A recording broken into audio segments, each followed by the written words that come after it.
नमस्कार, मैं डॉक्टर नरेश शुक्ला और मेरे चैनल डॉक्टर ज्योतिष में आपका स्वागत है। आज हमको जो पढ़ना है विपरीत योगों में, वो विमल विपरीत योग है। हर्ष और सरल के बारे में बता ही चुका हूँ। अब मैं विपरीत के बारे में बताऊंगा और इसी के साथ में जो उसका एक्सटेंशन होता है कि 12वें का स्थान जो स्वामी है वो अष्टम में आ जाए या 6 में आ जाए, वो उसका एक्सटेंशन है। इन चीज़ों का एक्सटेंशन है, यानी बढ़ा हुआ रूप है।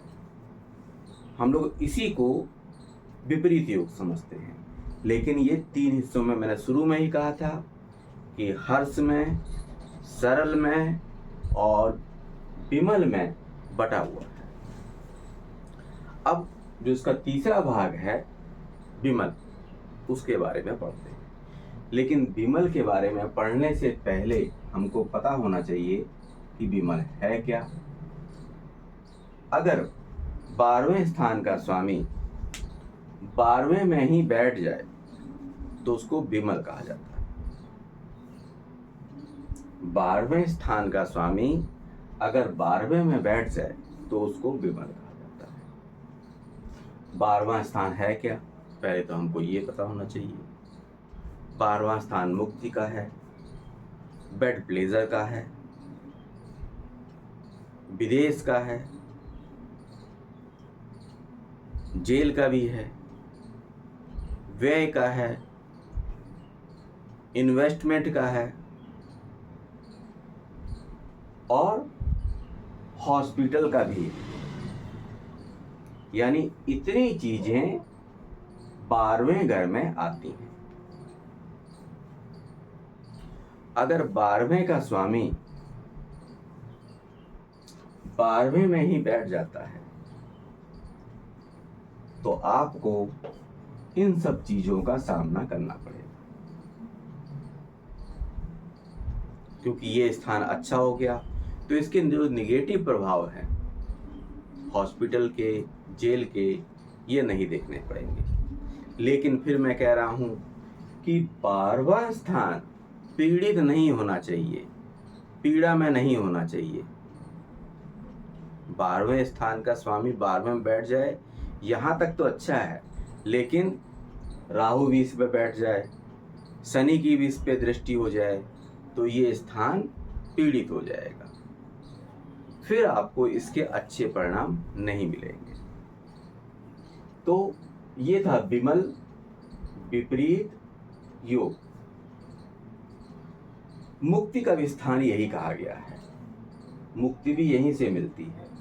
शब्द छोटा है लेकिन ये 12वां में ही क्यों रखा गया है? क्योंकि जब आप पहले घर से चलना शुरू करते हो, अपने सफर को तय करते हो और पूरे इन स्थानों को पार करते हुए 12वें पे पहुंचते हो तो आपको मुक्ति मिलती है। मुक्ति का मतलब जो हमारे शास्त्र लिखे गए हैं उसमें आवागमन से फ्री हो जाना। लेकिन मुक्ति का क्या मतलब है कि जो हमारे अंदर बुराइयां हैं, लोभ है, दूसरे के प्रति घृणा है, अहम है, इनका खत्म हो जाना। तो जो 12वां भाव है वो मुक्ति का भाव है, यहीं से मुक्ति आपको मिलती है। लेकिन मैं फिर कह रहा हूं कि इस स्थान को पीड़ित नहीं होना चाहिए कि पाप कर्तरी में हो जाए, या जो मेलेफिक ग्रह हैं, जो पाप ग्रह हैं, उनसे ये पीड़ित हो जाए। अब इसी के एक्सटेंशन में विपरीत योग आता है। विपरीत योग, अभी तक मैंने हर्ष, सरल और विमल को आपको पढ़ाया। अब इसी में मैं आपको जो विपरीत योग है उसको मैं पढ़ाने जा रहा हूं। अगर 12वें स्थान का स्वामी या 8वें स्थान का स्वामी 6ठे में आ जाए, 6ठे स्थान का स्वामी 8वें या 12वें में चला जाए तो इसको विपरीत योग कहते हैं, यानी निगेटिव से निगेटिव। मान लिया कि 12वें का जो स्वामी है वो आपका आ गया 6ठे में, मंगल आपका यहाँ आ गया, ठीक। तो अगर इसकी पहली दृष्टि डाले तो 12वें की सारी चीजें आपकी आ गई कहां पर, बीमारियों के स्थान पे आ गई। आपका व्यय भी होगा, हॉस्पिटल में भी जा सकते हैं। ये इसका भौतिक दृष्टिकोण है कि 12वीं की सारी चीजें आपको कहाँ ले आई, बीमारियों पे ले आई, ऋण पे ले आई, रिपू पे ले आई। ये भौतिक दृष्टि है इसकी।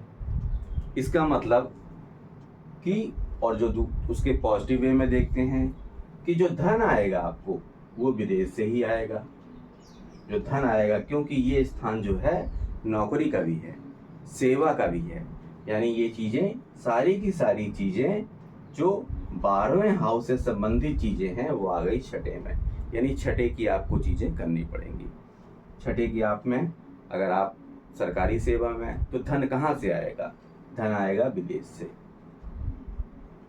कोई बिजनेस कर रहे हो तो धन आएगा कहाँ से, विदेश से आएगा।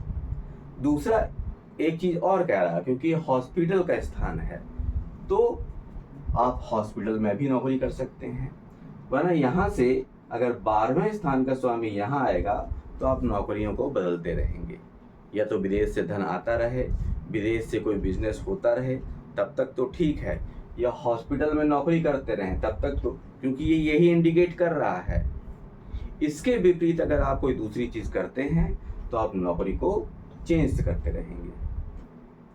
ये था आपका यहाँ पर जो भौतिक दृष्टिकोण। अब इसको मुक्ति का भाव भी कहा गया है, मुक्ति का भाव भी कहा गया है। तो ये चीजें तो आध्यात्मिक में आ जाती हैं। अब हम इसकी थोड़ा सा आध्यात्मिक दृष्टिकोण जो है वो देखते हैं। अगर 12वें का स्वामी छठे में आ जाता है, 12वें का स्वामी छठे में आ जाता है, तो इसका मतलब क्या है, मुक्ति हमको कब मिलेगी। मुक्ति जो है जब हम इस स्थान की सारी चीजों का त्याग करेंगे। यानी इस स्थान में बैठा क्या है, इस स्थान में बैठे हैं रिपु, ऋण, ये बैठे हुए हैं। रिपु आपके कौन कौन से हैं, जो बाहर जो शत्रु हैं वो हैं, वो नहीं है। लोभ है, मद है, ईर्ष्या है, क्रोध है। यानी जब आप इन चीजों का त्याग करोगे तो आपको मुक्ति की प्राप्ति होगी। ये इसका आध्यात्मिक दृष्टिकोण है। अब थोड़ी देर के लिए मान लिया कि 12वें के स्थान का स्वामी आ गया आपका 8वें में। फिर वही चीजें, जितनी भी चीजें यहां मैंने बताई आपको कि ये स्थान जो है किस चीज से बताया भी आपको, बेड प्लेजर का बताया, हॉस्पिटल का बताया, व्यय का बताया, इन्वेस्टमेंट का बताया, मुक्ति का बताया। ये स्थान आ गया आप में किसमें, पीड़ा में आ गया। ये स्थान आपका पीड़ा में आ गया। अब पीड़ा से आपको छुटकारा कब मिलेगा, जब आप 8वें स्थान की चीजों के काम करना शुरू करोगे, तभी आपको मुक्ति भी प्राप्त होगी। और वरना परेशानियां आती रहेंगी। 12वें का स्वामी 8वें में आया नहीं, ये पीड़ित हो गया तो आप परेशान हो जाओगे। तो इसके दो दृष्टिकोण हैं, आध्यात्मिक भी और भौतिक भी। मान लिया थोड़ी देर के लिए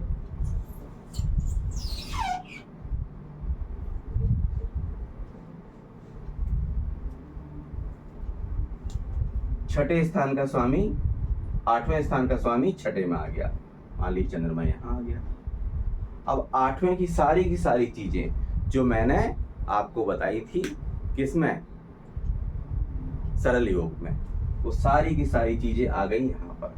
अब जब आप इनको करते हो, यानी आप त्याग का करते हो इस्तेमाल, सेवा करते हो, तो आपको ये चीजें प्राप्त होंगी। अष्टम की चीजें जो मैंने बताई हैं सरल योग में, सरल विपरीत योग में आपको प्राप्त होंगी। वरना ये मुकदमेबाजी का भी स्थान है, और ये दोनों स्थान पीड़ित हो गए, ये दुर्घटना का भी स्थान है। मान लिया कि मंगल यहाँ बैठ गया, राहु यहाँ बैठ गया, तो ये दुर्घटना का है और ये मुकदमे का भी है। अगर ये स्थान पॉजिटिव है तो ये नेगेटिव भी है। तो अगर यहाँ से दुर्घटना होती है तो यहाँ मुकदमा शुरू हो जाता है। तो ये चीज़ भी ध्यान रखिएगा। तो 6, 8, 12 घर जो हैं वो पॉजिटिव भी हैं और नेगेटिव भी हैं, केवल इनको नेगेटिव ही बताया गया है। तो मैंने जो इसका भौतिक दृष्टिकोण और जो उसका आध्यात्मिक दृष्टिकोण था, मैं दोनों की ही बताने की इसको कोशिश की है। तो इसी के साथ मुझको विदा दीजिए और चैनल को ज़्यादा से ज़्यादा सब्सक्राइब करिए, वीडियो को लाइक करिए। नमस्कार।